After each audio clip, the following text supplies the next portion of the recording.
시편 113편 1절부터 9절까지의 말씀, 여러분들이 한 절씩 교독하겠습니다. 저부터 읽겠습니다. 할렐루야, 여호와의 종들아 찬양하라. 여호와의 이름을 찬양하라.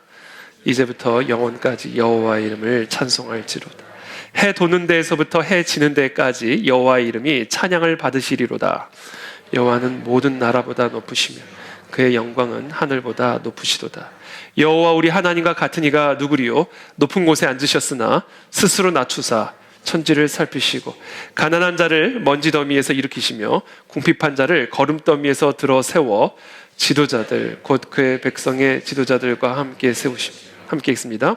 또 임신하지 못하던 여자를 집에 살게 하사 자녀들을 즐겁게 하는 어머니가 되게 하시는도다. 할렐루야. 아멘. 오늘 금요시편 강해에는 위기를 기적으로 바꾸는 90초 룰이라는 주제를 가지고 하나님의 말씀 함께 나누겠습니다. 최근에 한 목사가 자살을 했다라는 안타까운 소식을 접했습니다. 제가 개인적으로 아는 목사는 아닙니다만 전해서 이 소식을, 좀 안타까운 소식을 듣게 되었습니다. 이 경제적인 어려움을 견디다 못해서 자살을 했다고 합니다. 미국의 한 대형 교회인 인랜드 힐 교회 앤드류 스토클린 담임 목사는 2018년 4월에 자신의 교회 사무실에서 주일 아침에 자살을 했습니다. 이 자살의 이유는 우울증인 것으로 알려져서 큰 화제가 되었습니다. 몇 년 전 우리나라 한 교단의 목사는 교회 종탑에 목매어 자살을 했고요. 서울 지역 현직 노회장은 교회 화장실에서 목매어 자살을 했습니다. 전직 노회장이었던 한 목사는 자신을 질책한 장로집 근처 나무에 목을 매달아 자살을 했습니다. 제가 개인적으로 함께 한 교회에서 목회 사역을 했던 우리 목사님은 제가 있었던 그 교회는 세계에 여러 지교회들이 있었는데 한 지교회에서 새벽 예배를 마치고 차에서 자살을 한 채 발견이 돼서 정말 큰 충격을 가져다 준 일이 있습니다. 이 자살은 여러 가지 이유로 자살을 합니다만 특별히 이 자살을 하는 사람의 마음, 여러 가지가 있겠죠. 사는 것보다 죽는 게 더 좋다. 그러니까 자살을 선택하겠죠. 그만큼 여러분, 죽는 걸 좋아할 사람은 없습니다. 죽음을 좋아할 사람은 없어요. 그러나 그만큼 삶이 힘들어지고 견딜 만한 힘이 없어지면 차라리 죽는 게 더 푸근하게 느껴지게 되는 겁니다. 또는 자기 연민, 내가 얼마나 힘들었는지를 많은 사람들이 알아주기를 바라는 그런 자기 연민의 심리도 아마 있을 것이고요. 또는 나에게 이런 어려움을 주었던 사람들에 대한 어떤 복수심을 극단적으로 또 표현하는 그런 심리가 또 있을 수도 있습니다. 험한 일을 당해도 목사는 잠잠해야 한다라는 일종의 이 메시아 컴플렉스까지 더해지면서 많은 목사들이 돌이킬 수 없는 그런 선택을 하는 경우들이 많아지고 있습니다. 이 몸과 마음이 망가진 목사들이 생각보다 많은 것 같습니다. 최근에 이런저런 소식들을 접하면서 목사도 이런데 일반 성도들은 오죽할까, 이런 생각을 제가 하게 되었습니다.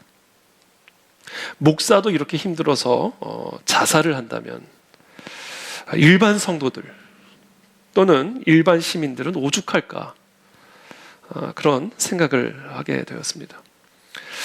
최근에 자살한 한 배우는 마약 복용으로 수사를 받게 되면서 각종 영화, 드라마, 광고 계약 위반으로 100억 원대의 위약금을 물어야 할 상황에 내몰리게 되었고, 결국 아내에게 남긴 자신의 유서에 이 방법밖에는 없을 것 같아 라는 그런 짧은 글을 남기고 집을 나갔다고 합니다.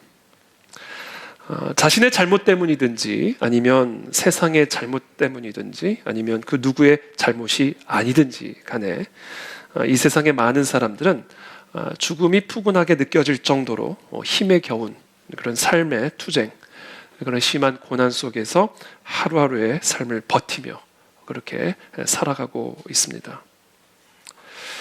우리 교회 성도님들은 다 행복해 보이시고 또 평안해 보이시기 때문에 그럴지는 모르지만, 모르긴 몰라도 우리 교회 성도들 가운데에서도 상황적으로 또는 정서적으로 매우 힘겨운 삶을 살아가는 분들이 아마 계실 것이다 라고 저는 생각을 합니다. 우리의 삶의 현실이 누구에게나 예외 없이 그만큼 녹록하지 않기 때문입니다. 그래서 제가 요즘 자기 반성과 자기 성찰을 좀 많이 합니다. 과연 나는 우리 교회 성도들의 그런 속 깊은 탄식에 얼마나 관심을 기울였는가, 또 얼마나 귀를 기울였는가. 나의 기도가, 그리고 나의 설교가, 또 나의 목회가 과연 얼마나 우리 성도들의 마음에 힘이 되어주고 또 위로가 되어주었는가. 더 깊이 이 성도들의 삶에 들어가야 되겠다. 그리고 우리 성도님들의 신음과 탄식 소리에 더 많은 귀를 기울여야겠다. 탄식이 없어서가 아니라 내가 듣지 못하고 있기 때문은 아닐까. 어려움이 없어서가 아니라 내가 그 어려움에 관심을 기울이지 않고 있기 때문은 아닐까. 이런 자기 반성 또 자기 성찰을 하는 그런 시간들을 갖고 있습니다. 작년 연말에 제 짧은 안식 주간을 가지면서 지난 7년간의 일기 사역을 되돌아보는 그런 시간을 갖게 되었고요. 또 새로운 7년의 이기 사역을 하나님께서 새롭게 준비시키시고 또 인도하시는 그런 성령의 뜻, 성령의 감동을 경험하고 또 깨닫게 됩니다. 여러분, 목사든 성도든 다 똑같이 연약한 인간입니다. 850명의 바알 선지자와 아합 선지자와의 갈멜산 전투에서 대승을 거둔 천하의 엘리야도요, 우리와 성정이 똑같은 인간이었습니다. 우리랑 조금도 다를 바가 없는 인간이었습니다.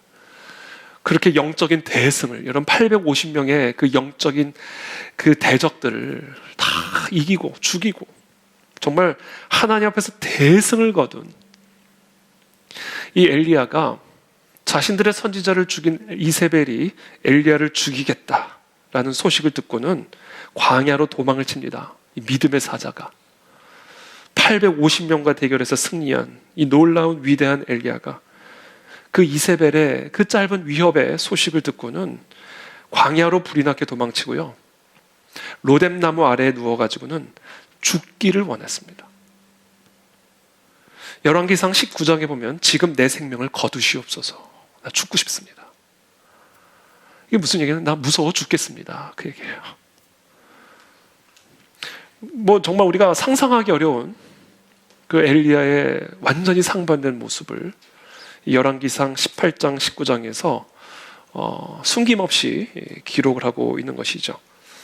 제가 생각하건대 지금 이 엘리야는 그런 영적인 대승, 영적인 대단한 과업을 이루고는 이 이세벨의 위협 앞에서 일종의 공황 상태에 빠지지 않았을까, 공황장애에 빠진 것이 아닐까.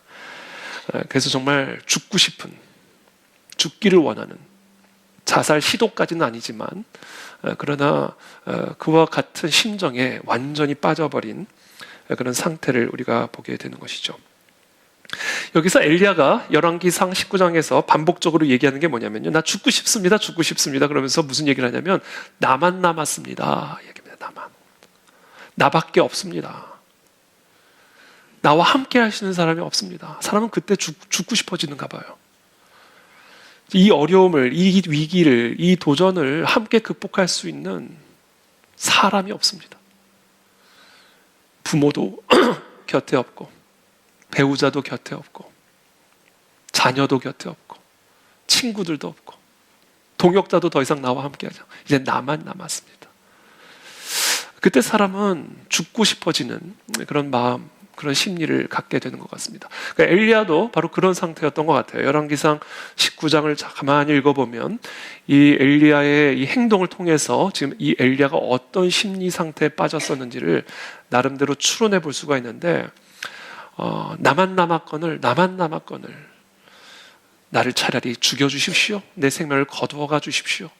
일종의, 저는 그 뜨거운 광야로 나가서 잠이 들었다? 일종의 이거는 반의지적인 자살 시도가 아니었을까 그런 생각이 들어요. 광야에서 잠이 들면 죽죠. 그렇지 않겠습니까? 그래서 하나님이요, 엘리야를 위로하시죠. 바알에게 무릎 꿇지 않은 7,000명이 함께하고 있다. 네 눈에 보이지 않을 뿐이지. 너와 함께 끝까지 이 영적 전쟁을 감당할 귀한 동역자들을 내가 예비해 두었다. 하나님이 그와 같은 말씀으로 이 엘리야를 위로하시면서 이 엘리야가 걸어가야 할 그 길을 끝까지 걸어가게 하심으로 귀한 사명을 감당하게 하십니다. 여러분, 우리가 함께 합니다. 여러분들이 얼마나 힘든 상황 가운데 있든지 어려운 상황 가운데 있든지 제가 함께 하고 있고 또 우리 공동체가 함께 할 것이고 무엇보다 성령 하나님께서 함께하고 계십니다. 절대로 낭망하거나 절망하지 마시고 우리와 함께 하시는 하나님, 또 우리와 함께하고 있는 우리의 동역자들, 우리 교역자들과 함께 우리가 서로 손에 손을 잡고 이 광야와 같은 이 삶의 여정을 승리로 끝까지 경주하는 저와 여러분들 모두가 되기를 예수님의 이름으로 축복합니다. 힘을 내시길 축복합니다. 간바떼 구다사이 힘을 내십시오. 이게 맞는 건지 모르겠어요. 이게 맞나요? 네, 맞다고 얘기해 주셨어요.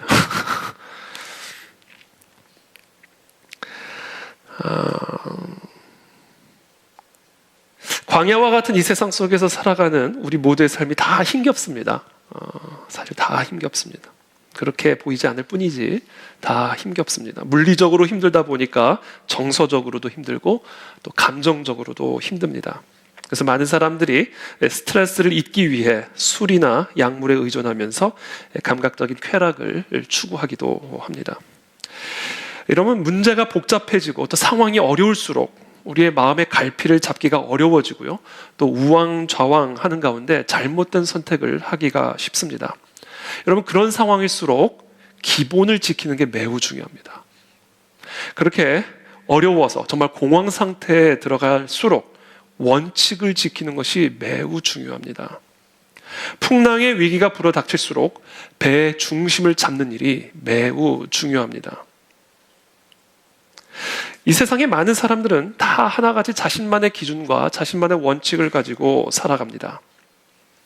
많은 사람들이 가장 흔하게 갖고 살아가는 기준, 삶의 원칙들이 있어요. 자신의 감정, 기분에 따라 모든 것을 결정합니다. 이게 가장 흔한, 본능적인, 반드시 망하는 그런 삶의 기준입니다. 기분이 좋으면 하고 기분이 나쁘면 하지 않는 거죠. 기분의 지배를 받는 사람이에요. 기분이, 내 감정이 모든 행동과 선택의 기준이 되는 사람입니다. 나쁜 것도 기분이 좋으면 합니다. 그러나 좋은 것이랄지라도 기분이 나쁘면 하지 않습니다. 그것이 옳은가 그른가 그건 별로 중요하지 않아요. 내 감정이 지금 어떤가 거기에 지배를 받기 때문에 이런 유아기적인 또는 본능적인 이런 감정의 지배를 받고 살아가는 삶은요, 삶의 위기 속에서요, 더 깊은 삶의 위기 속으로 빠져들어가서 도무지 헤아려 나올 수 없는 그런 상태까지 이르게 되는 것이죠. 여러분, 이 시간 점검하게 되기를 바랍니다. 위기 가운데 있습니까? 풍랑 가운데 있습니까? 혹시 여러분들은 어떤 기준을 가지고 선택을 하고 계십니까? 감정의 지배를 받고 계지는 않습니까? 우울한 감정, 절망의 감정, 두려움과 염려의 감정의 지배를 받아 주저앉고 있지는 않습니까? 여러분, 그런 상황일수록 감정의 지배를 받기를 거부해야 합니다. 떨쳐내야 됩니다. 그런 상황 속에서 감정의 지배를 받으면요, 결국 자살로 가는 거예요. 살고 싶지 않다, 살 가치도 없다. 우울의 감정의 지배를 받게 되면요, 정신과 생각들이 말할 수 없는 나락에 떨어지면서 삶이 완전히 무너져 내리게 되는 것이죠. 이 모든 우울한 감정들은 떠나갈지어다. 모든 잘못된 감정의 지배는, 결박은 끊어질지어다. 감정의 지배로부터 벗어나시기를 축복합니다. 또 다른 종류의 사람이 있는데 그 사람은 매사에 무엇을 기준으로 선택하는가? 나에게 이로운가 아니면 해로운가? 그것을 기준으로 모든 것을 결정합니다. 그러니까 나에게 유익한가 유익하지 않은가, 나에게 이로운가 해로운가가 내 삶을 지배하는 기준이에요. 그 지배를 받는 사람이에요. 아무리 좋은 일이라 할지라도, 그리고 마땅히 내가 해야 할 일이라 할지라도 나에게 해가 되면 하지 않습니다. 그러나 아무리 나쁜 것이라 할지라도 자신에게 이득이 된다라고 판단을 하면 행합니다. 매우 이기적이고 자기중심적인 사람이죠. 이런 사람들은 절대로 자신이 손해보는 일은 어떤 경우에도 하지 않습니다. 설령 그것이 하나님의 명령이라 할지라도. 이런 사람들은 위기 속에서, 삶의 풍랑 속에서 언제나 자신의 유익만을 추구하는 결정과 선택을 하기 때문에 그 상황 속에서 하나님의 뜻, 하나님의 길, 진짜 우리가 살아갈 수 있는 생명의 구원의 길을 찾아 나가기가 매우 어려워집니다.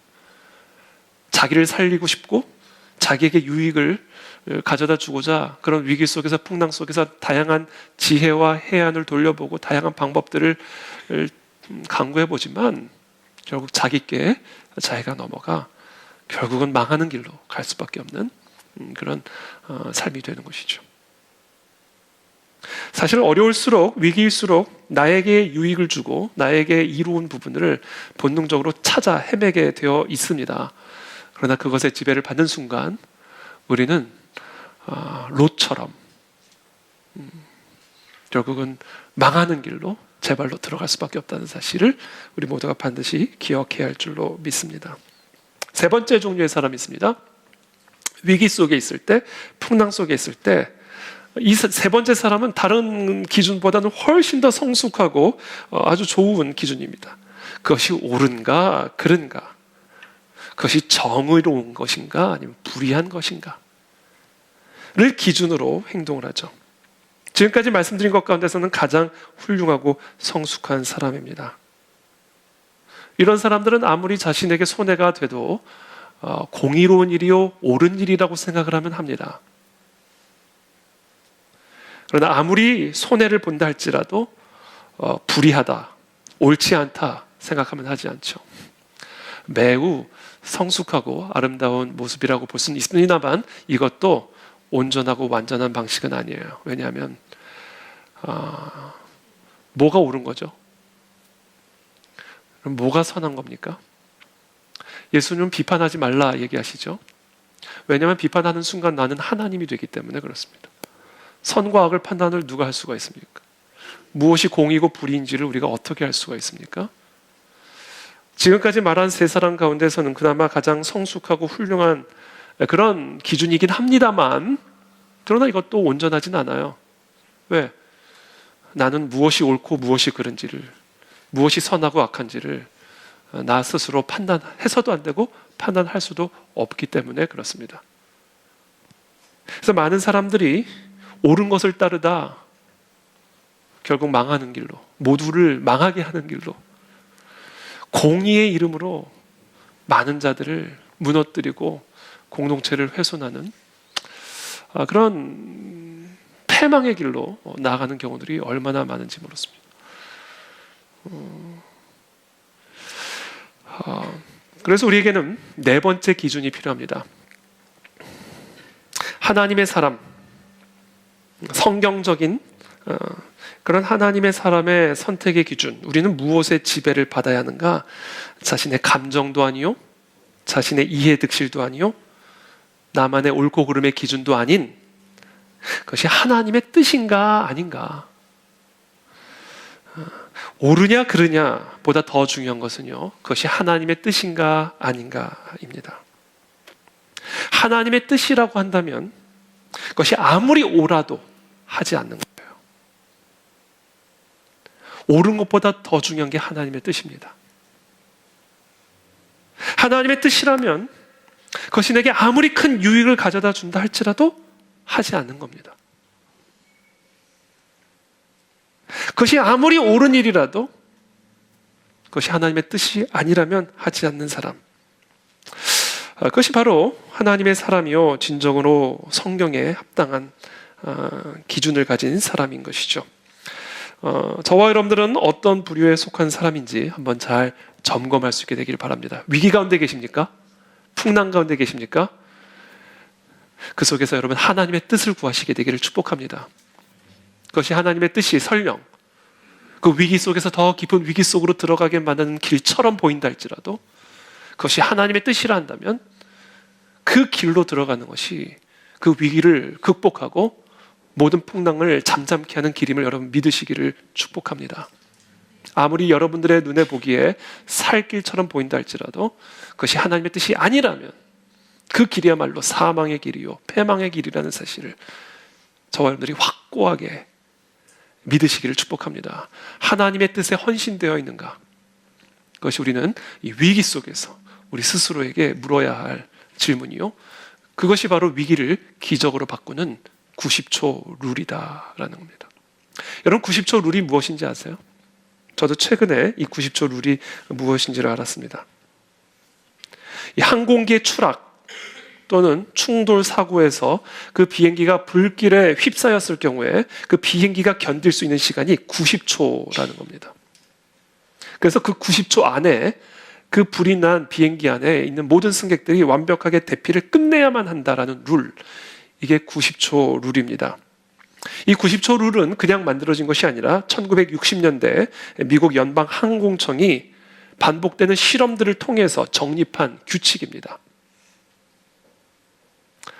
지난 1월 2일 일본 하네다 공항 활주로에서 발생한 여객기의 충돌 사고에서 정말 기체가 새카맣게 잿더미로 변한 대형 화재가 발생했음에도 불구하고 일본 항공에 탑승했던 379명 전원이 무사히 탈출할 수 있었던 그 비결은 다른 것이 아니라 이 승무원들이 평소 이 90초 룰 매뉴얼을 정확하게 익히고 있었고 또 철저하게 연습한 덕분이었다라고 신문은 보도하고 있습니다.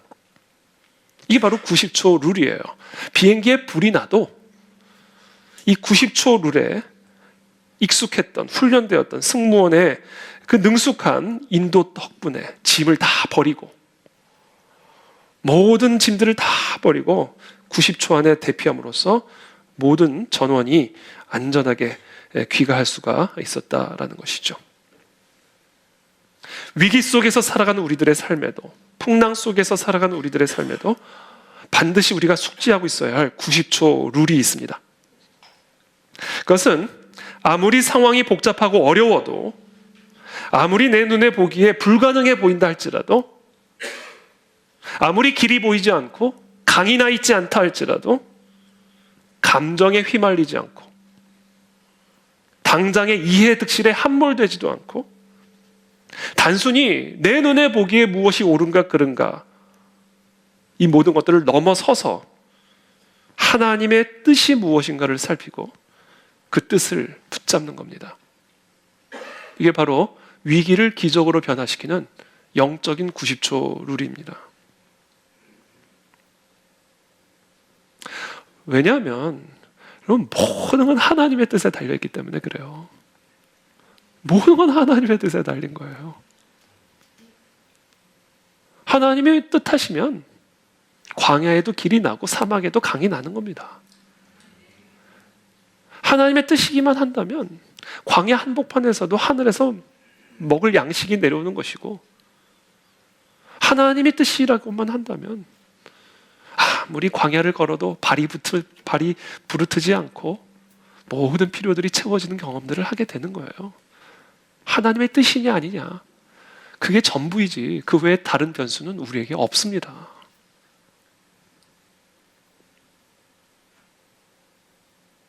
하나님의 뜻이라면 살기도 하고 하나님의 뜻이라면 죽기도 하는 것이지 우리의 의지나 노력으로 살 수 있고 또는 죽을 수 있는 게 아니다. 자, 그렇다면 이 위기 속에 있는 우리들이 반드시 숙지하고 행동해야 할 하나님의 뜻, 위기와 풍랑 속에서 우리 모든 성도들이 알아야 할 하나님의 뜻, 하나님의 명령, 그것은 무엇일까요? 우리 시편 113편 1절부터 3절까지 다 함께 한 목소리로 읽겠습니다. 시작.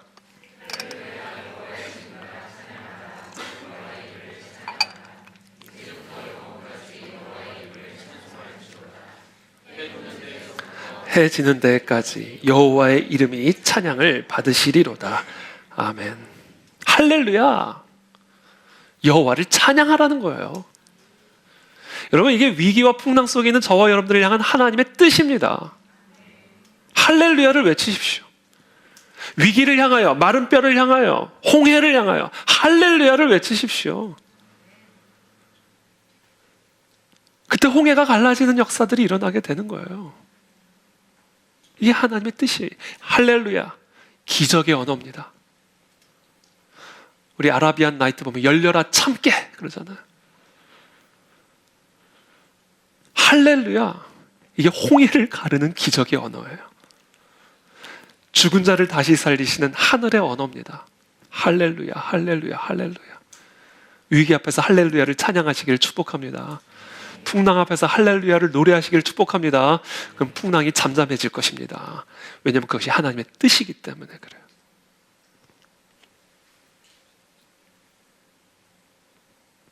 우리가 위기 속에 있으면요, 아무리 말씀을 읽어도요, 좀처럼 마음의 염려와 두려움이 소멸되지 않습니다. 우리가 위기 속에 있으면요, 좀처럼 기도를 해도 마음의 염려와 불안이 뭐라 하죠, 그거? 찐득이처럼, 거머리처럼 내 영혼과 마음에 딱 들러붙어가지고 내 평안을 계속 빨아먹습니다. 기도와 말씀이 너무 중요한데요, 기도와 말씀을 아무리 해도 이 염려가 떨어진 것 같다가 다시 붙고 떨어진 것 같다가 다시 붙습니다.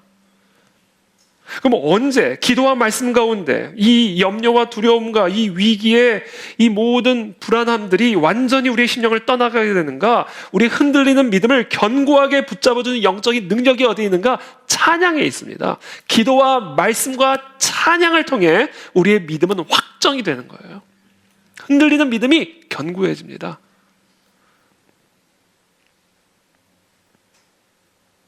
그래서 오늘 말씀하시는 거, 여호와의 종들아 찬양하라, 여호와의 소유들아, 이 여호와의 종들의 의미죠. 여호와의 종들아, 여호와의 사명을 위해 부름받은 사명자들아, 여호와의 사명을 위해 나아가는 여호와의 종들아, 여호와의 것들아, 우리는 다 하나님의 것들이다.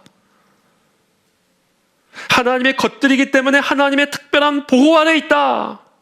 그러니 할렐루야, 여호와를 찬양하라, 그 얘기를 하는 거예요. 여러분, 우리 다 하나님의 소유입니다. 그래서 하나님의 보호 아래 있습니다. 그러니까 위기와 풍랑 속에서 우리 여호와의 종들, 여호와의 소유들, 여호와의 것들이 해야 할 일은 하나예요. 그 여호와를 찬양하는 거예요. 이게 명령이에요.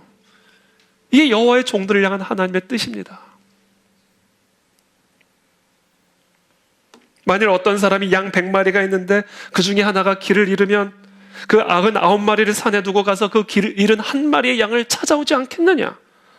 이와 같이 이 작은 자 중에 하나라도 잃은 것은 하늘에 계신 너희 아버지의 뜻이 아니니라. 이 하나님의 마음이라는 거예요. 하나님의 것에 대한 하나님의 마음이라는 거예요. 하나님의 종들에 대한, 하나님의 소유들에 대한 하나님의 마음이 이렇다는 거예요. 어떤 사람도, 이 가운데 한 사람이라 할지라도 염려에 삼켜지고 두려움에 삼켜지고 풍랑에 삼켜지는 것을 하나님은 원치 않으신다는, 만약에 삼켜졌다면 친히 그 속에 들어가서 건져 오신다라는 거예요. 이게 하나님의 마음이라는 거예요. 그러니 여러분, 두려워할 게 뭐가 있습니까? 설령 풍랑에 삼켜져서 풍랑 깊은 곳에 하염없이 빠져들어간다 할지라도 하나님은 반드시 다시 건져내실 것이에요. 왜냐하면 우리는 하나님의 소유이기 때문에 그렇습니다. 공중의 새를 보라, 심지도 않고 거두지도 않고 창고에 모아들이지도 아니하되 너희 하늘 아버지께서 뭐해요? 기르시나니. 전 이 기르시나니라는 단어가 얼마나 위대한 단어인지 제가 깨달았어요. 여러분, 우리가 애완견을 얼마나, 요새는 유모차보다 유견차라고 그러나요? 그게 더 많이 팔렸대요. 그 개를 키우는, 개 끌고 가는 차, 그게 더 많이 팔렸대요. 애완견 키우는 분들 또는 고양이 키우는 분들이요, 자식이에요, 자식. 아빠한테 와, 엄마한테 와, 그래요. 자식이에요. 얼마나 잘 기르는지 몰라요. 얼마나 사랑하고 애정을 보이는지 모릅니다. 우리가 하나님이 그렇게 기르시는 하나님 목장의 양들이요. 애완견이라 표현하기는 조금 그렇습니다만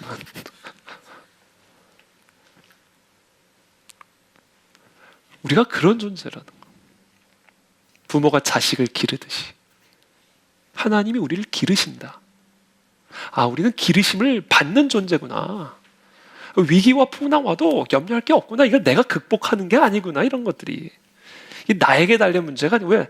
나는 기르심을 받는 존재니까. 그걸 알라는 거예요. 공중의 새를 보고 그걸 배우라는 거예요. 하나님이 저 공중의 새를 기르시는 것처럼 그들이 심지어 거두지도 않고 창고에 양식을 모아들이지도 않음에도 불구하고 한 끼도 굶어 죽지 않는 것처럼 하나님이 그렇게 기르시는데 하물며 너희일까 보냐. 하나님이 너희들은 얼마나 기르시겠느냐. 그런데 왜 풍랑 왔다고, 왜 위기가 왔다고, 왜 비가 내린다고 두려워 떠느냐. 왜 거기에 삼켜지느냐. 너희는 이것들보다 귀하지 아니하냐. 그러면서 이렇게 말씀하세요. 그러니까 너희 중에 누가 염려함으로 그 키를 한 자라도 더할 수 있는 사람이 있다면 한번 해봐라.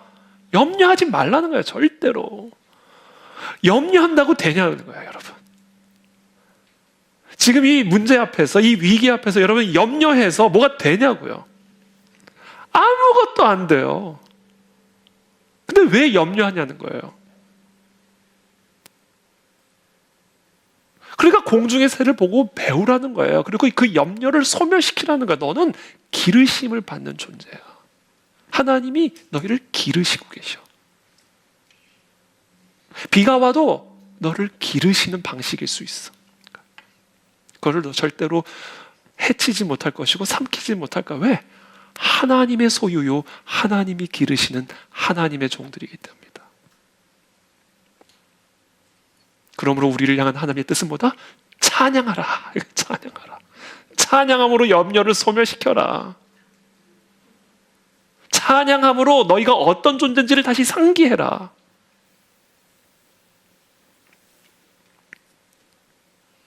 이제부터 영원까지 여호와 이름을 찬송할지로다.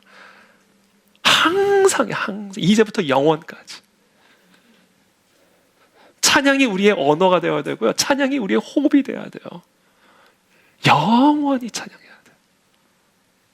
우리는 영원히 하나님의 소유니까.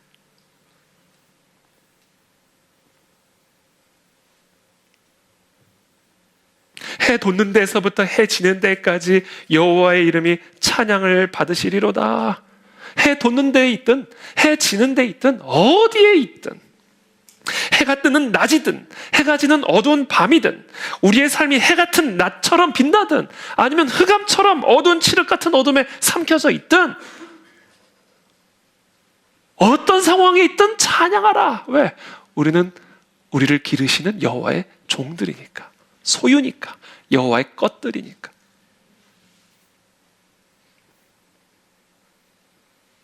그래서 우리를 향한 하나님의 뜻은 위기와 풍랑 속에 있는 저와 여러분들을 향한 하나님의 뜻은 하나, 찬양하라. 찬양하라.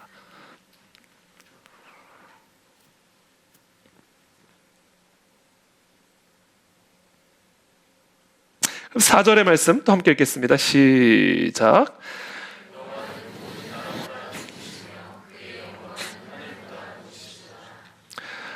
우리가 그 하나님을 찬양한다? 어떤 의미일까? 우리는 왜 그 하나님을 찬양해야 하는 것일까? 찬양할 때 어떤 일들이 일어나는가? 여호와는 모든 나라보다 높으시며 그의 영광은 하늘보다 높으시도다. 여호와는요, 이 세상에서 가장 높고 위대한 분이시라는 거예요. 언뜻 보기에는, 우리의 육안으로 보기에는요, 모든 나라의 권세가 가장 높아 보이죠. 오늘도 북한이 서해상에 200발 뭘 쐈다 그러더라고요.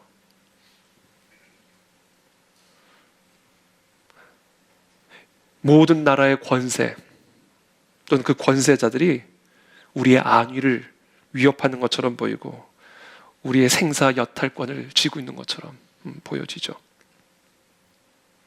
이런 대통령이 되면 우리나라가 더 잘 될 것 같고, 이런 대통령이 되면 우리나라가 다 망할 것 같고. 그렇게 따지면 우리나라는 벌써 몇 번 망했습니다. 참 신기해요. 이런 상황에서도 이 나라가 이렇게 잘 되고 있는 걸 보면 이 나라의 운명은 그들에게 달린 게 아니라는 것을 정확하게 보여주는 겁니다. 저는 북한 같은 땅을 안고 지난 반세기를 우리가 이렇게, 여러분, 이런 나라를 이룬 걸 보면요, 우리나라의 운명은 그 누구에게 달린 게 하나님에게 달린 거예요. 왜냐하면 하나님은 모든 나라보다 높은 분이기 때문에 그래요. 모든 나라의 권세자보다 더 높은 분이 하나님이시기 때문에 그래요. 그의 영광은 하늘보다 높으시도다. 언뜻 보면 이 세상 모든 사람들이 다 하늘 아래, 하늘의 지배를 받고 사는 것처럼 보이죠. 하늘에서 비 내리면 비 맞아야 되고, 하늘에서 눈이 내리면 하늘 아래 사는 모든 자들은 다 눈 맞아야 되고, 하늘이 어두워지면 하늘 아래 사는 사람들은 다 칠흑 같은 어둠을 걸어가야 되고, 언뜻 보기에 이 하늘 아래 살아가는 사람들은 다 그 하늘의 지배를 받고 살아가는 것처럼 보입니다. 하늘에 따라 우리의 운명이 결정되어지는 것처럼 보입니다. 그러나 오늘 시편의 기자는 우리에게 말합니다. 그 하늘보다 더 높은 분이 하나님이시다. 여러분, 우리의 믿음을 닫고 있는 이 지붕을 뜯어버려야 됩니다. 중풍병자의 내 친구가 그 중풍병자를 예수님께로 달아내리기 위해서 지붕을 뚫고 구멍을 내서 우리에게 내렸듯이, 우리는 반대로 이 지붕에 갇혀있는 우리들이요, 이 지붕을 뚫어야 돼요. 이 지붕 안에서 하나님을 이 지붕 정도 사이즈로 생각을 하게 되면요, 하나님의 크기는 딱 요 정도 되는 거예요. 내 눈에 보이는 것만 가지고 하나님의 지혜와 능력을 판단을 하게 되면 우리 하나님은 딱 요 사이즈예요. 내 눈에 보이는 게 이게 다니까.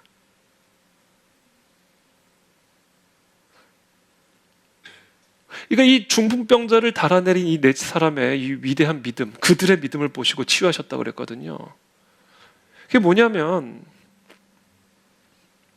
하나님의 사이즈를 가로막고 있는, 하나님의 크기를 가로막고 있는 지붕을, 벽을 뚫어버린 거예요.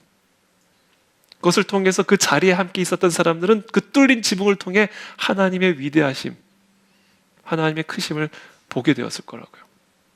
이 지붕을 뚫어서라도 나가야 되는 분이 하나님이구나.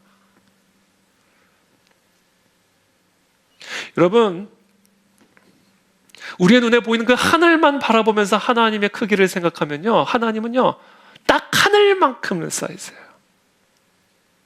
그러니까 하늘이 어두워지면 하나님도 어두워지는 거고요, 하늘이 밝아지면 하나님도 밝아지는 거예요. 하늘의 모습에 따라 하나님의 모습이 결정이 되는 거예요. 그러니까 우리는 뭐를 해야 돼요? 지금 시편 기자는 뭐를 하라고 그래요? 하늘을 뚫어버려라. 하늘을 뚫어버려라.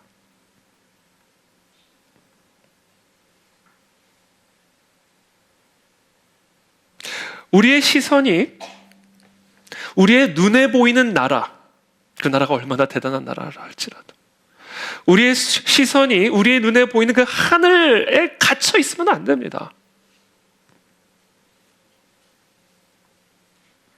우리의 시선은 우리의 삶을 지배하고 있는 것처럼 보이는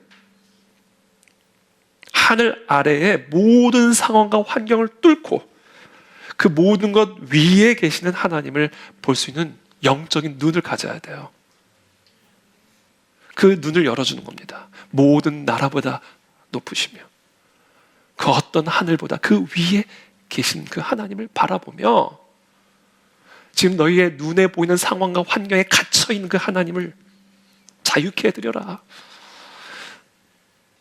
너희의 눈으로 보고 있는 그 상황과 환경을 뚫고 그 위에 계신 더 높고 위대하신 그 여호와 하나님에게 너희의 시선을 고정하라. 이게 찬양이라는 거예요. 그래서 우리는 찬양을 할 때요, 그 높고 위대하신 하나님을 찬양할 때 그 찬양이요, 우리의 상황을 이렇게 뚫어버리게 만들어야 돼요. 우리의 환경을 뚫어버리게 만들어야 돼요. 저 하늘도 뚫어버리게 만들어야 됩니다. 하여튼 하나님을 제한하고 있고 하나님을 가리고 있고 하나님을 가두고 있는 그 무엇이랄지라도 다 뚫어버려야 돼요. 그게 찬양이라는 거예요. 왜냐하면 그 하나님은 그 모든 것보다 더 위에 계신 분이기 때문에. 아무리 높은 것이랄지라도 하나님 그 위에 계시니까. 아무리 큰 거랄지라도 하나님 것보다 더 크신 분이기 때문에. 하나님보다 더 높은 분이 없고 하나님보다 더 큰 존재가 없기 때문에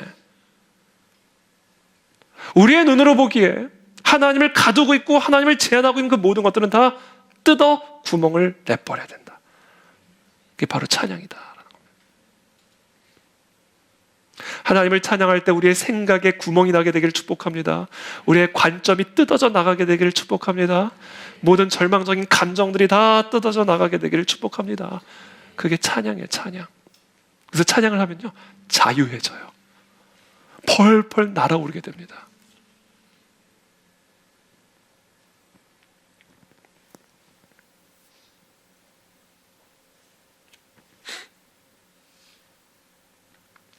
모든 나라보다 더 높이 계시고 저 하늘보다 더 높이 계신 하나님. 근데 그 하나님은요, 하늘처럼 우리로부터 멀리 계신 분은 아니에요. 또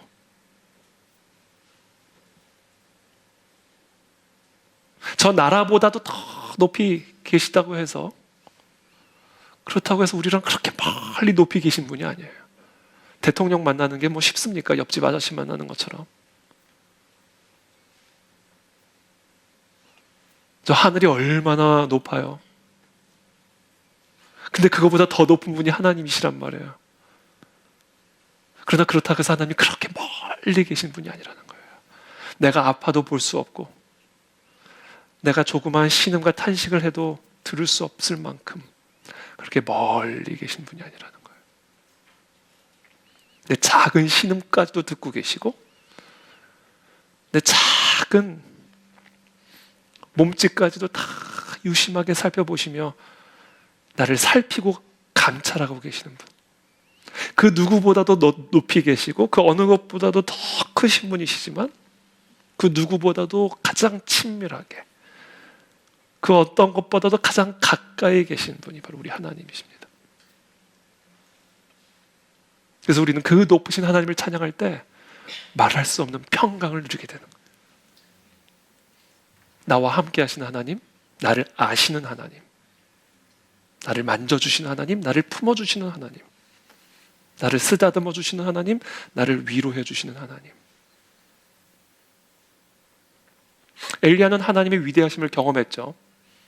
850명의 선지자들과 싸우면서, 하늘에서 불이 내리면서, 정말 놀라운 이적을 체험하면서 하나님의 그 높고 위대하심, 저 하늘보다도 더 높으신 하나님, 그 어떤 권세보다도 더 크신 하나님의 그 위대하심을 경험한 사람이에요.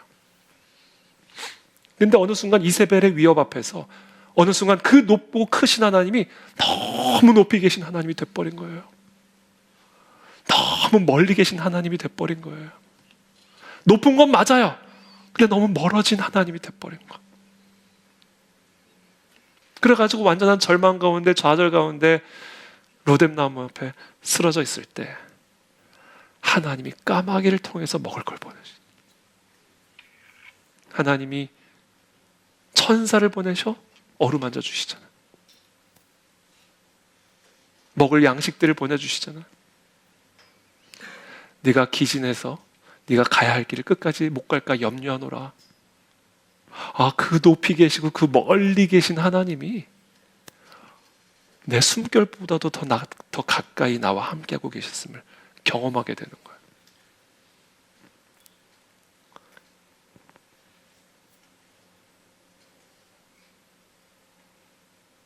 이스라엘을 쳐들어온 군대가 엘리사와 그의 사환을 완전히 둘러싸 버렸습니다. 사환이 아침에 나와가지고 보더니 완전히 패닉이 된 거예요. 이 무지막대한 군대들이 완전히 자신들을 완전히 포위해 놓은 거예요. 이거는 뭐 방법이 없는 겁니다.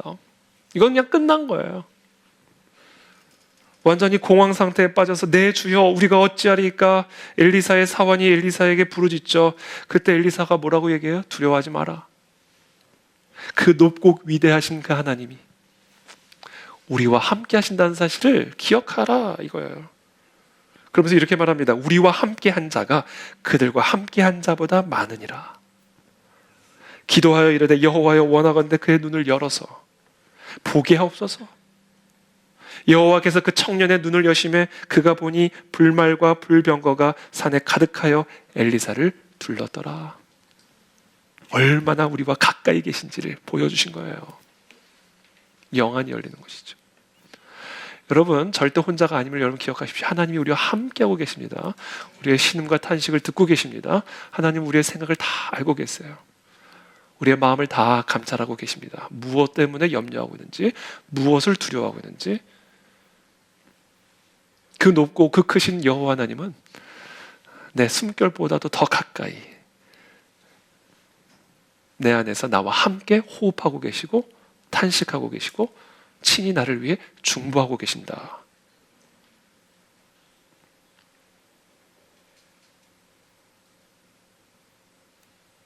그러니 이런 하나님이, 이런 분이 어디 있어? 이런 분이 어디 있어? 그러니까 우리가 뭐를 해야 되겠습니까? 그 하나님을 찬양하기만 하면 얼마나 기쁜 일이에요, 이게 여러분. 그 높고 위대하신 전능하신 하나님이, 그 모든 것보다 높으신 하나님이 나와 함께 하시며 나를 모든 것을 감찰하고 계시니 우리가 무엇을 두려워하리요? 5절, 6절 또 함께 읽겠습니다. 시작.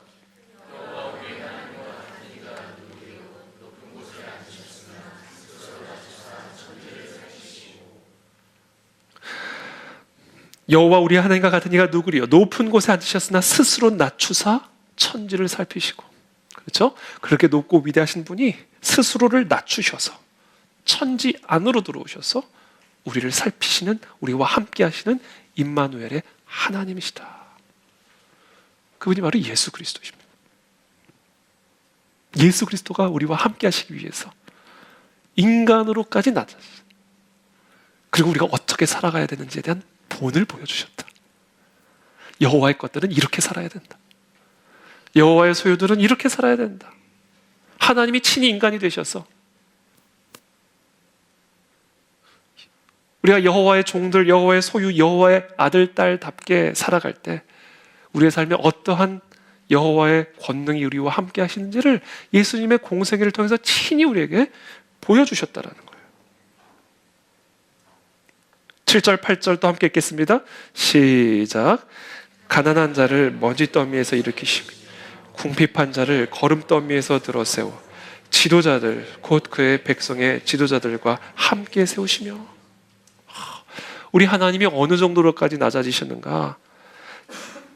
하나님의 도우심과 구원이 절실하게 필요한 그런 가난한 자가 살고 있는 먼지더미 속까지 들어오셨어요. 궁핍한 자들이 머물고 있는 거름더미 속까지 들어오셨다. 그렇게 하나님이 낮아지셨다. 우리가 어디로 들어가든지 예수 그리스도는 우리와 함께 하신다라는 거예요. 성령 하나님이 우리와 함께 하신다는 거예요. 어디를 들어가든지 그 거룩하신 하나님이, 우리가 먼지더미로 들어가면 그 먼지더미로 함께 들어가시고요, 거름더미로 들어가면 그 거름더미로 함께 들어가십니다. 감옥으로 들어가면 감옥에 함께 들어가시고요, 처형장에 들어가면 처형장에 함께 들어가십니다. 그러니까 과거의 로마 시대의 순교자들이 처형당하면서 하나님을 찬양한 거예요. 나와 함께 하신 그 하나님을 경험하고 누리니까 그 자리에서도 여호와를 찬양하며 순교를 당한 것이죠. 그거를 보던 로마 관원들이 뒤집힐 수밖에 없는 거죠.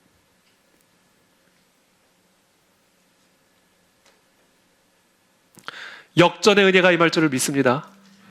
예수 그리스도는 역전의 명수십니다.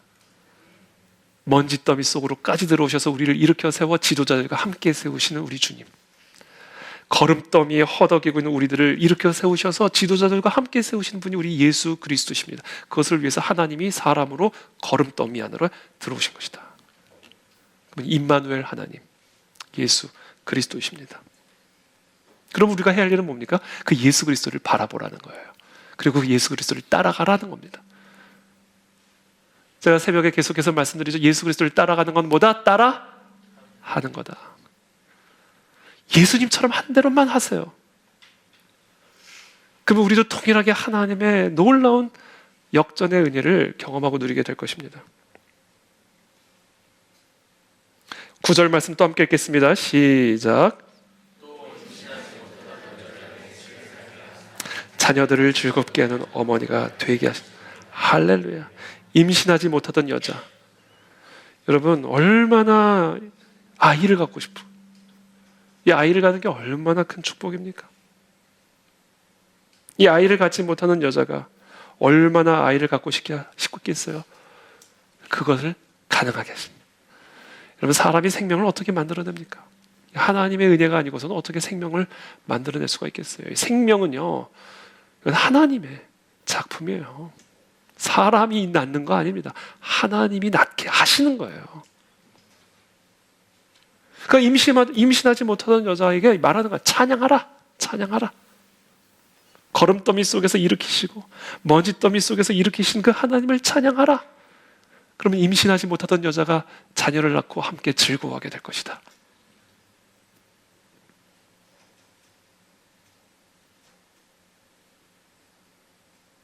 가장 높이 계신 하나님의 권능이 가장 낮은 곳에 있는 가난한 자, 궁핍한 자, 잉태치 못하는 여인들에게 임하게 되는 그 하늘의 통로, 그 하늘의 대로, 그게 바로 찬양이다라는 거예요.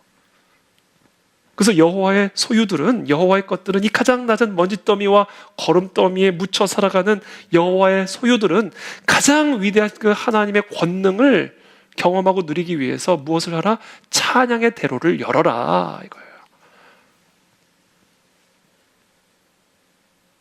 우리가 하나님을 찬양할 때 하나님의 대로가 열려 그 대로를 통해 하나님의 보호자로부터 성령 하나님께서 가장 낮은 거름더미 가운데로 임재하셔서 우리를 일으켜 지도자와 함께 세우시는 놀라운 회복의 역사들을 일으키실 것이며, 임신하지고 잉태하지 못하는 여인들에게 생명을 불어넣어 자녀들과 함께 즐거워하게 하실 것이다라는 거예요. 이게 하나님의 약속입니다. 그러므로 여호와의 종들아 할렐루야, 여호와를 찬양할지어다. 그럼 다 살아날 것이다. 잉태하게 될 것이다.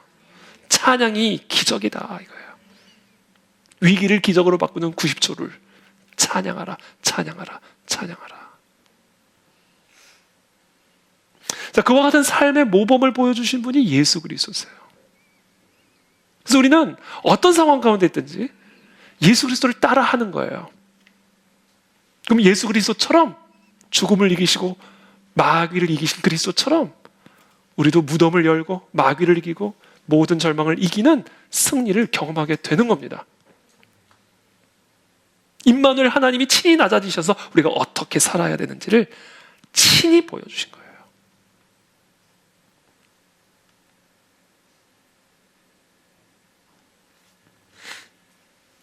예수님은 위기와 환란 속에서 무엇을 하셨는가? 유심히 살펴보시게 되기를 바랍니다. 우리가 지금 새벽에 마가복음을 함께 공부하고 있는데, 특별히 여러분 마가복음을 여러분들 함께 묵상하고 공부하면서 예수님이 위기와 환란 속에서, 어려움 속에서, 도전 속에서 어떻게 하셨는가, 그걸 보세요. 그리고 그대로 하세요. 그때 우리와 함께 하시는 하나님을 경험하게 될 겁니다.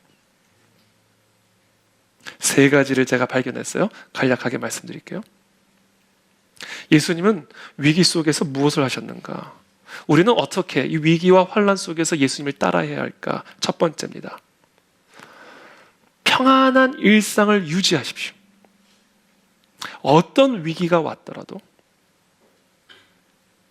어떤 풍랑이 불어닥쳤다 할지라도 평범한, 그리고 평안한, 그리고 하기로 했던 그 일상을 최대한 유지하고 지키십시오.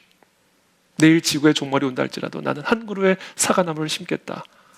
루터의 말이라고 우리 저번에 우리 교수님 오셔서 말씀하셨죠.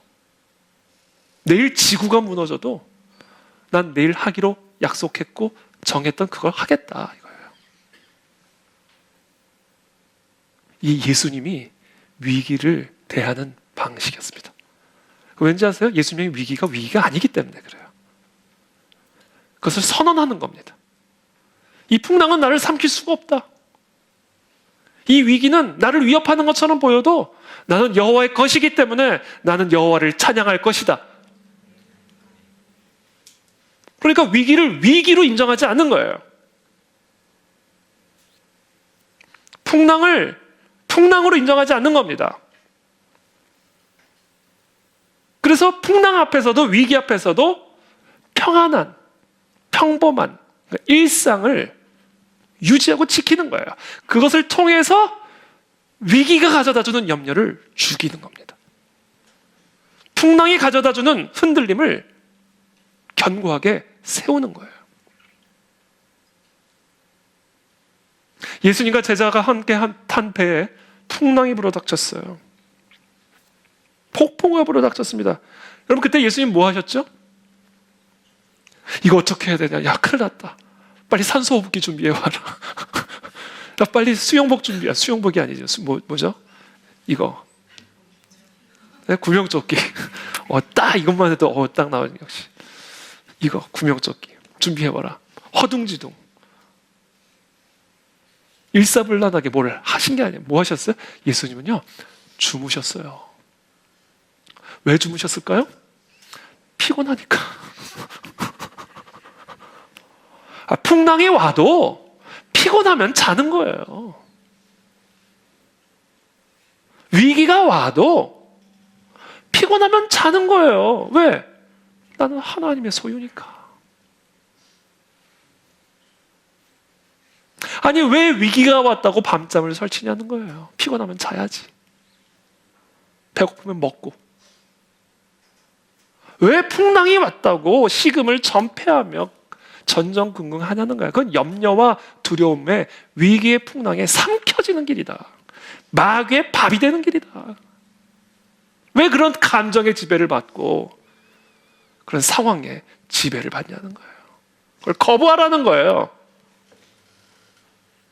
그걸 내쫓으라는 겁니다. 그 방법이 뭐예요? 피곤하면 자라는 거예요. 그냥 평범한 일상을 지키라는 거예요. 여러분, 배에 폭풍우가 불어닥쳤는데 그때 뭐 호들갑 떨면서 이리 뛰고 저리 뛴다고 폭풍우가 잠잠해집니까? 아무 소용없는 거예요. 괜히 마음만 더 불안하고 위기만 더 커지지.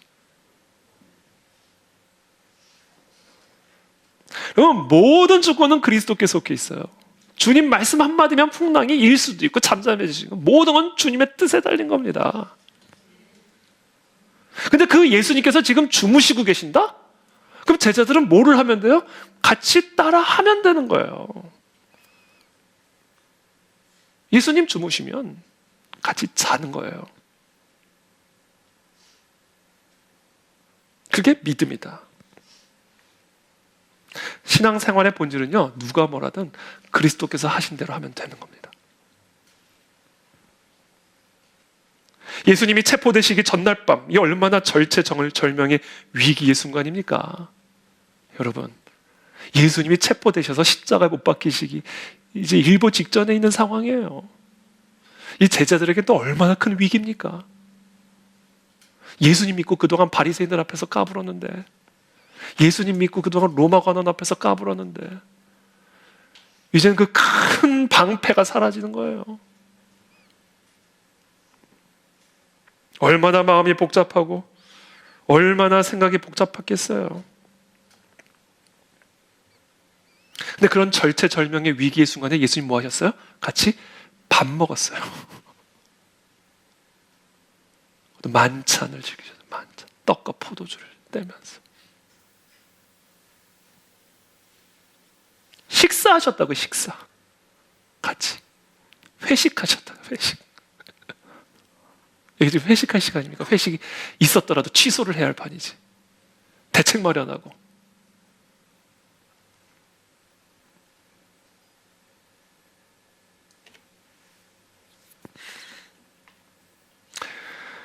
이 풍랑 앞에 요동치는 감정에 사로잡히게 되면요, 식욕도 다 사라지고요, 이 불면증에 시달리게 됩니다. 그래서 사람이 얼굴이 그냥 이렇게 주저앉아요. 여호와의 종의 모습이 될 수건 여호와의 종의 모습이라고 하면 안 돼요. 여호와 당신입니다.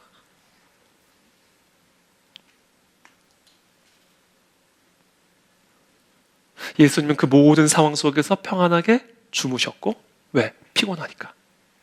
그 상황 속에서 함께 식사하셨어요. 왜? 배고프니까. 그래서 여러분, 풍랑과 위기 속에서 여러분 이 두 가지 꼭 하세요. 잘 드세요. 저는 여러분들이 풍랑과 위기 앞에서 살이 통통하게 찌게 되기를 축복합니다. 많이 드세요. 외식도 종종 하시고요. 가능하면. 그리고 푹 주무세요. 염려가 되고 생각이 복잡하고 마음이 번민해서 잠이 안 오면요, 많이 드시고 주무시면 식곤증이 확 와요. 제가 최근에 깨달았어요. 제 성경 통독 딱 들으면서 그냥 눈이 금방 자. 창세기 읽는데 목소리도 그냥 대초에 하나님이 저는 자, 여러분들이 잠 잘 자실 수 있도록 목소리를 최대한 더 깔게요. 말씀 들으면서, 성경 들으면서, 그 성경이 내 생각을, 내 감정을 지배하도록 주무세요. 푹 주무세요. 때로는 새벽 기도 안 나오셔도 돼요. 그냥 푹 주무세요. 때로는 기도하는 것보다 자는 게 훨씬 더 큰 영적인 유익이 있을 때가 있습니다. 그렇다고 매달 주무시면 안 되고 그럴 때가 있다는 거예요. 그럴 때가. 차라리 어쩔 때는 금식하는 것보다 그냥 신나게 고기 구워 먹고 잔치 벌이는 게 훨씬 큰 영적인 유익이 있어요. 일상을 유지하는 게 이 영적 전쟁의 아주 중요한 측면이라는 걸 기억하시길 축복합니다. 왠지 아세요? 풍랑은 아무것도 아니니까. 위기는 우리를 절대로 삼킬 수가 없기 때문에 평범한 일상을 유지하는 게 영적 전쟁의 핵심이다.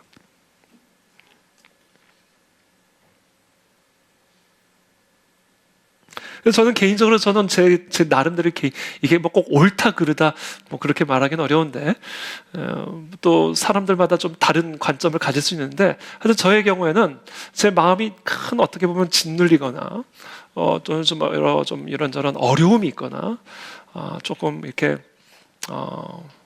마음이 복잡해지면요 그 복잡한 일들을 해결하려고 하기보다는요 그냥 떠나버립니다. 어디를. 그리고 계획했던 것들을 최대한 그냥 그대로 합니다. 웬만해서는 뭐 바꾸거나 취소하지 않아요. 그런 식으로 뚫어버리는 거죠. 염려가 나를 삼키려고 할 때, 번민이 나를 사로잡으려고 할 때, 원래 하려고 했던 거 그대로 하고, 때로는 그냥 맛있는 거 먹고, 좋은 거 보고, 그런 방식으로 나를 삼키려 드는 염려들을 소멸시키면서 이거 아무것도 아니야. 이거 다 하나님이 해결하실 거야. 하나님이 다 통과시킬 거야. 나는 하나님의 종이고 하나님의 소유야. 휘파람을 부르며 공중에 나는 새를 바라보고 자연을 바라보고 불고기를 구워 먹는 거야. 마음이 편할까요? 편하진 않아요. 해결해야 할 일들이 있으니까. 그러나 그런 식으로 해서 싸우는 거예요. 그때 뭐 해결하려고 여기저기 뛰어다니면 마음이 편안해집니까? 아니요. 차라리 나를 삼키려 들고 사로잡으려고 하는 이 염려를 그렇게 평범한 일상을 인조이 하면서 소멸시켜버리고 아무것도 아닌 것 취급해버리는 거예요. 아무것도 아닌 건 아니지만 아무것도 아닌 것 취급을 해주는 거예요. 그런 것을 통해서 하나님을 찬양하는 겁니다. 하나님이 책임지십니다. 하나님의 소유입니다.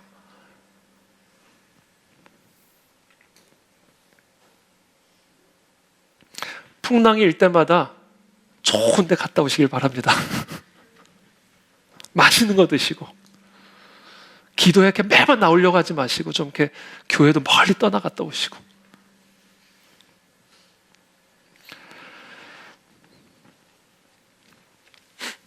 그 찬양이에요. 그게 하나님을 찬양하면. 두 번째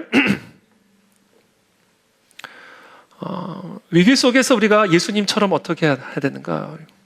예수님께서 제자들과 그렇게 맛있는 걸 드시고 떡과 포도주를 드시고 남들 보면 파티 열린 줄 알았을 거예요. 그렇죠? 그리고는 예수님이 어딜 가세요? 겟세마네 동산으로. 그리고 뭘 하세요? 나의 뜻대로 하지 마시고 아버지의 뜻대로 하옵소서. 이게 예수님이 위기 앞에서 하신 일입니다. 나의 뜻이 이루어지기를 기도하지 마시고 하나님의 뜻대로 이루어지기를 기도하십시오. 그때 평안의 샘이 터집니다. 그러니까 우리가 언제 염려에 삼켜지냐면요, 나의 뜻이 돼야 된다. 이거 나의 뜻대로 안 되면 나는 끝난다. 이거는 망하는 거다. 이 나의 뜻에 묶여 있으니까 염려와 조바심에 삼켜지는 거예요. 나의 뜻에서부터 해방돼 보십시오.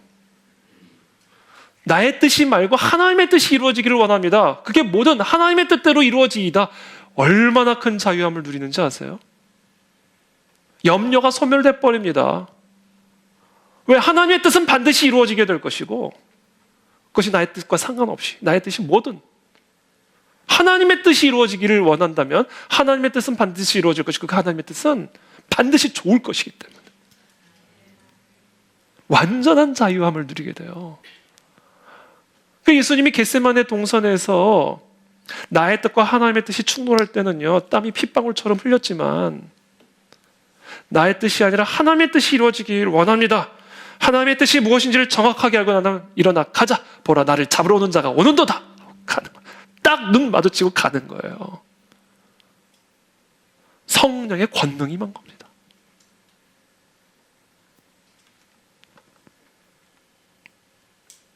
마지막으로 세 번째, 예수님은 환난 속에서, 위기 앞에서, 풍랑 속에서 뭘 하셨나요? 하늘을 우러러 감사하셨어요.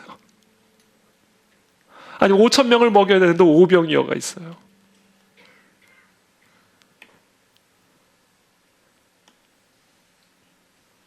그때 예수님이 어떻게 하셨어요?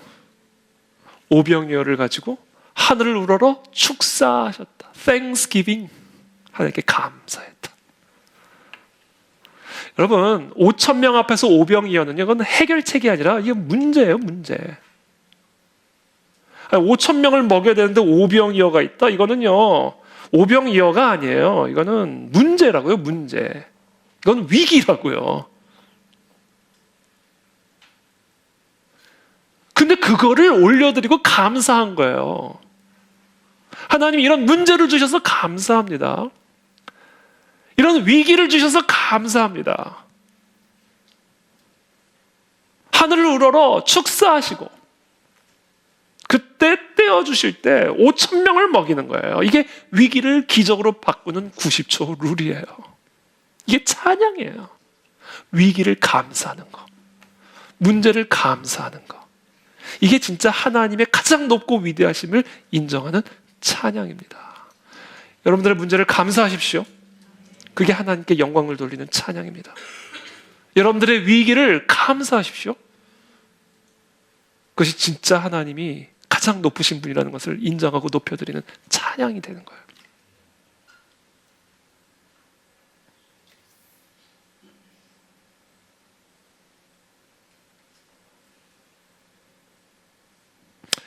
이것이 바로 우리의 삶의 위기를 기적으로 변화시키는 90초 룰입니다. 어떤 목사님이 실제로 경험했던 이야기를 끝으로 오늘 말씀을 마무리를 짓겠습니다. 어느 목사님이 50대 초반 남녀 선교회원, 그러니까 교회 성도들이죠, 한 20명과 함께 아주 물이 맑은 서울 근교 계곡으로 야유회를 갔다고 합니다.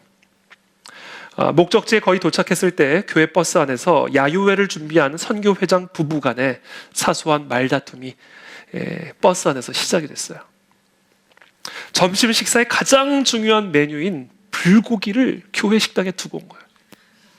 가서 불고기 구워 먹을 생각으로 왔는데, 그래서 이 산 좋고 물 좋고 공기 좋은 곳에 왔는데 그 불고기를 교회 식당에 두고 온 거예요. 그러니까 이 부부가 막 말다툼, 정신을 어디다 차린 거예요. 불고기 없이 뭘 하냐.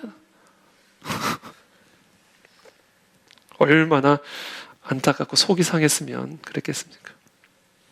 근데 그 모습을 지켜보던 다른 성도들이 한편으로는 너무 정말 뼈가 시릴 만큼 고통스럽지만,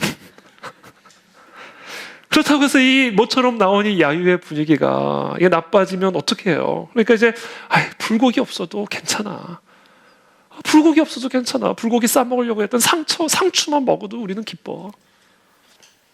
그렇게 우리가 막 위로를 한 거예요. 이 야유회 장소가 이게 군부대와 관련된 곳이었다고 합니다. 그래서 거기에는 아주 허락된 사람들만 들어갈 수가 있었는데, 그 성도님들 가운데 한 친분이 있는 그런 분의 또 소개로 그렇게 경관이 아주 수려한 그 군부대 안에 이제 들어갈 수가 있었던 것이죠. 말로는 불고기 없어도 괜찮아 다 이렇게 서로 위로를 했지만 표정을 보니까 전혀 괜찮은 표정이 아니에요. 그 사실을 알고 나서부터 얼굴이 싹 굳어진 거죠. 이 아름다운 자연을 벗삼아 불고기만 있었다면 얼마나 더 좋았을까. 그 아쉬움이 그 얼굴 표정에 가득했습니다. 도착하자마자 커다란 바위에 둘러앉아서 먼저 예배를 드렸습니다. 목사님의 설교 주제를 바꿨습니다. 오병이어의 기적. 한 소년이 바친 오병이어로 5,000명을 먹이신 기적을 나누면서 비록 우리들에겐 불고기가 없을지라도 기쁨의 오병이어가 일어날 것입니다. 그렇게 축복하는 설교로 예배를 마쳤습니다. 그렇게 예배를 마치고 이제 식사 준비를 하려고 주섬주섬 준비를 하고 있는데, 그 민간인 출입이 엄격하게 통제된 그곳에 전혀 예상하지 못했던 한 사람들이 나타나기 시작했어요. 그 사람들은 단도직입적으로 질문했습니다. 어느 교회에서 왔습니까? 답변이 떨어지기가 무섭게 자신들이 모교회에서, 어떤 교회에서 100여 명이 야유회를 이곳에 들어왔는데 우리가 고기를 너무 많이 가져왔다는 거예요. 그래서 그걸 좀 여러분들과 나눠 먹고 싶다는 거예요. 그리고는 왔는데 불고기에 돼지고기까지. 20명이면 충분히 먹고도 남을 양을 가지고 온 거예요. 너무 감사하게 주신 불고기와 돼지고기를 맛있게 먹으면서 정말 이 오병이어의 기적, 이 오병이어의 기적을 일으킨, 우리의 모든 부족함을 아시고 우리의 모든 실수를 아시고 우리의 모든 연약함을 아시고 우리의 모든 상한 마음을 아시고 그 모든 것들을 채워주시는 하나님을 체험했다라는 그런 간증의 글을 제가 읽은 일이 있습니다. 내 길을 여호와께 맡기라. 그를 의지하면 그가 이루시고 네가 사는 날을 따라서 능력이 있으리로다. 인생의 벼랑 끝을 경험하고 계시는 분들이 계십니까? 여러분, 풍랑과 위기 앞에 계신 분들이 있습니까? 그것은 오히려 하나님을 깊이 체험하는 선물 같은 시간이 될 줄로 믿습니다. 먼저 먼지 더미에서 위대하신 하나님을 찬양하시길 축복합니다. 거름더미에서 전능하신 하나님을 찬양하십시오. 모든 나라와 하늘보다 더 높으신 하나님을 찬양하십시오. 그것을 위해서 첫 번째, 잘 먹고 잘 주무십시오. 평범한 일상을 최대한 누리며 안식을 취하십시오. 나의 뜻에 집착하지 마시고 하나님의 뜻만 이루어지기를 기도하십시오. 그것이 망하는 것이라 할지라도 그 망하는 것이 진짜 흥하는 길임을 여러분 믿으시기를 축복합니다. 하나님의 뜻이 먼지더미라고 한다면 그 먼지더미에서 열매를 맺게 될 것이고, 하나님의 뜻이 거름더미라 한다면 그 거름더미에서 찬란한 영광의 꽃이 피워질 것을 믿으시기를 축복합니다. 이와 같은 은혜가 올 한 해 저와 여러분들의 삶에, 또 우리 교회 가운데, 이 나라 이 민족 가운데 충만하게 임할지어다. 여호와를 찬양할지어다. 함께 기도하면서 나가겠습니다.